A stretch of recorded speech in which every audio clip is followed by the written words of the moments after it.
अब देश में बेरोजगारी पेंशन बंद कर सेक्स पेंशन चालू कर देना चाहिए। ऐसा मैं नहीं कह रहा, बल्कि ऐसा कहना है अपने बयानों के लिए हमेशा सुर्खियों में रहने वाले पूर्णिया के निर्दलीय सांसद राजेश रंजन उर्फ पप्पू यादव का। दरअसल देश में नेताओं पर लगातार लग रहे रेप के आरोपों को लेकर पप्पू यादव ने ये तीखा और विवादित बयान दिया। उन्होंने अपने बयान में चौंकाने वाला आरोप लगाते हुए कहा है कि देश के 90% नेता सेक्स रैकेट से जुड़े हुए हैं। पप्पू यादव ने गोवा में वायरल हो रहे एक वीडियो का भी जिक्र किया है, जिसमें कथित तौर पर 20 लड़कियां एक मंत्री के साथ दिखाई दे रही हैं। उन्होंने देश में हर जगह एप्स्टीन जैसी स्थितियों की मौजूदगी का दावा करते हुए ये संकेत दिया कि यौन शोषण का ये जाल हर जगह फैला हुआ है। उन्होंने ये भी कहा है कि ऐसे मामले में दोषी पाए गए नेताओं को स्पीडी ट्रायल चलाकर 1 महीने के अंदर फांसी की सजा दी जानी चाहिए। पप्पू यादव ने देश में बच्चियों की सुरक्षा को लेकर गहरी चिंता व्यक्त की है। उनका कहना था कि अब बच्चियों को बचाने के लिए एक बड़ी क्रांति की जरूरत है। उन्होंने पहले ड्रग्स और नशे से बचाने की बात कही थी, लेकिन अब उनका मानना है कि लड़कियों को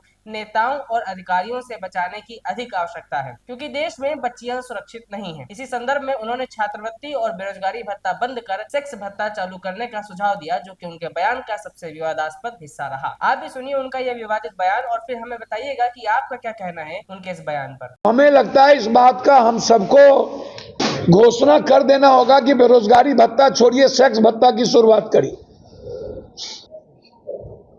क्योंकि जब नेता पदाधिकारी इन्वॉल्व है तो भत्ता तो देना ही पड़ेगा।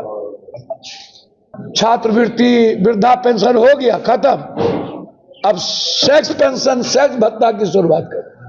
यह देश की बच्ची सुरक्षित नहीं है।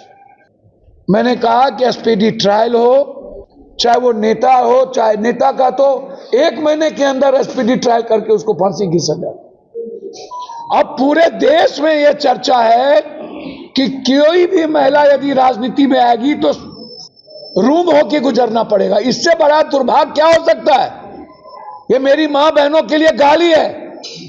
पिक्चर में जाइए, तब बिस्तर से निपटिए, कॉस्टिंग कोच होगा,